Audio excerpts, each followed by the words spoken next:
Boa noite, pessoal. Carlos Andrade, sábado, dia 11 de abril, aqui no YouTube, conversando com vocês. E eu vou começar a conversa pelo final, porque vai que vocês desistam de mim rapidinho. E eu queria deixar claro uma coisa. Por tudo que eu tenho visto, estudado, refletido, eu acho que segunda-feira vai ser um dia essencial na vida da gente. E eu queria convidar vocês a não saírem de casa. Hoje é sábado, eu estou dizendo para não sair da segunda-feira de jeito nenhum e vou explicar rápido. Nós viemos de um feriadão, não é? Com índices alarmantes até há pouco. Ontem mesmo conversava com vocês e falava que se mantivesse aqueles índices, em 3 meses nós estaríamos liquidando quase que 10% da população do Brasil. Mas de qualquer forma, houve uma refreada. Sexta-feira os bancos não funcionaram, as lojas não abriram, pouco dinheiro circulando, pouca gente para fazer bobagem, e eu acho que vai ter toda uma demanda reprimida de maluquice, de serviço certamente, mas de maluquice também, porque tivemos um festival, que foram 3 dias de gente maluca dizendo que era para sair de casa. Tem carros circulando aqui no Rio falando que o vírus é invenção da esquerda, vocês sabem disso. Então eu tenho muito medo do que vai acontecer na segunda-feira, quando abrirem as lojas, que não eram para abrir, mas há toda uma campanha para que elas reabram. Então eu vou começar pelo fim. Bom, agora vamos para o que eu tive refletindo hoje foi sábado, então eu tive mais tempo, por incrível que pareça, para tratar um pouco mais desses números, né? Hoje saiu no Globo 2 mapas, saíram, né? 2 mapas, um com os casos e o outro com os mortos, né? O Brasil, os números, incrível que já não nos comovem, não nos escandalizam. Então a gente fala de quase 20 mil casos e mais de 1.000 mortes.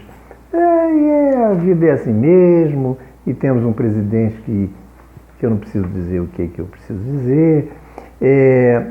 Mas a primeira coisa que me chamou a atenção nesses mapinhas é que, efetivamente, o vírus é um vírus metropolitano.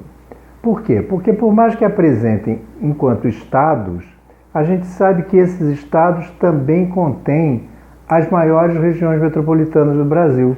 Por exemplo, São Paulo, né? São Paulo, uma maior de todas, com seus quase 20 milhões de habitantes na região metropolitana. O Rio, seguido com 11 milhões.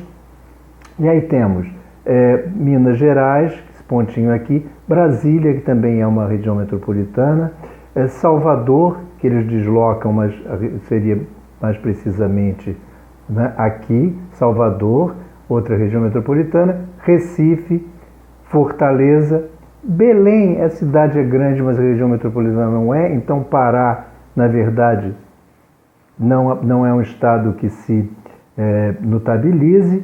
E o Amazonas, que eu não sabia, mas recentemente é uma região metropolitana que contém seus 2 milhões e 500 mil habitantes, né? Bem maior que o de Belém. Bom, então isso é para a gente perceber o seguinte: é um vírus metropolitano, logo é um vírus que gosta muito de densidade habitacional, muita gente em pouca área, né? Então isso é importante, inclusive, para a gente perceber que quando a gente falar desses índices em seguida, porque eu construí umas tabelas que são esses 2 elementos que saíram no Globo, o número de casos e o número de mortos. E a gente pode arrumar 2 tabelas, uma listando pelo número de casos e o outro listando pelos maiores números de mortos, e nos 2 casos fazendo essa relação que eles estão chamando de taxa de letalidade, ou seja, quantos mortos por 1.000 habitantes, ou no caso, por percentual, que foi o que eu fiz aqui, ligando os dois dados, né? O Brasil tem uma média de 5% de letalidade, ou seja, em cada 100 pessoas que ficarem doentes, 5 morrerão, certo? São Paulo tem uma média um pouco maior, 7, o Rio, idem, 6, e Pernambuco se notabilizou pelo dobro da média nacional. Como eu tenho ligações, temos representantes, o canal tem representantes no Brasil inteiro, eu liguei para lá e disse, como é que vocês explicam isso? Tanto Pernambuco, pelo percentual de mortos, quanto o Ceará, pelo grande número de casos, não de mortos, mas de casos, explicam o seguinte, o Ceará diz que tem um índice de testagem muito grande, então eles confirmam os casos com uma precisão e uma quantidade maior que o resto do Brasil, pode ser. E Pernambuco me chamou a atenção esse percentual de mortos, só que Recife, de fato, é um grande centro hospitalar da região toda. Então eu imagino que muita gente que fique doente nos outros estados, mesmo no interior do estado, vá para Recife para ter um tratamento mais adequado. Essas pessoas certamente estão com um caso mais grave da doença ou avançados, e aí morrerão por lá e terão seu óbito computado em Recife. Bom, isso é a visão nacional, nada muito, digamos, diferente do que a gente consegue perceber, exceto que, num caso ou no outro, seja em número de mortos, seja no número de casos e desse coeficiente de letalidade, de morbidade, como se falava antes, eu acho que as regiões metropolitanas e os estados que as contêm, que as abrigam, têm mais a temer. E o Rio de Janeiro, como vocês sabem, é a segunda maior região metropolitana e por isso eu vou comentar agora no final. Nada muito grandioso, nada muito diferente, aliás, grandioso até é, muito diferente do que a gente já tem abordado. Estamos com 1.808 casos hoje e 92 óbitos, quer dizer, quase 2.000 casos e quase 100 óbitos. Isso daria uma média parecida com a média nacional. A Barra continua tendo o maior número de casos, Copacabana disparou, está com 109, Leblon e Ipanema com 92 e 72, são esses os bairros que ainda contêm o maior número de casos.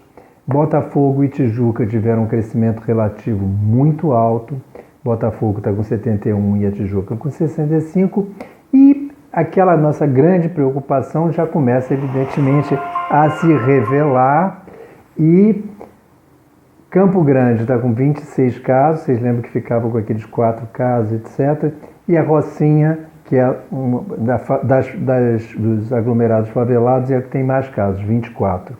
Então eu queria finalizar por aqui, dizendo que nós estamos nessa cruzada contra o vírus, mas também contra o Capitão Corona, que vem dando demonstrações diárias de desapreço pelo seu povo, e ou porque é maluco mesmo, ou porque, enfim, sei lá por quê, não nos interessa analisar os porquês, mas sim as suas consequências.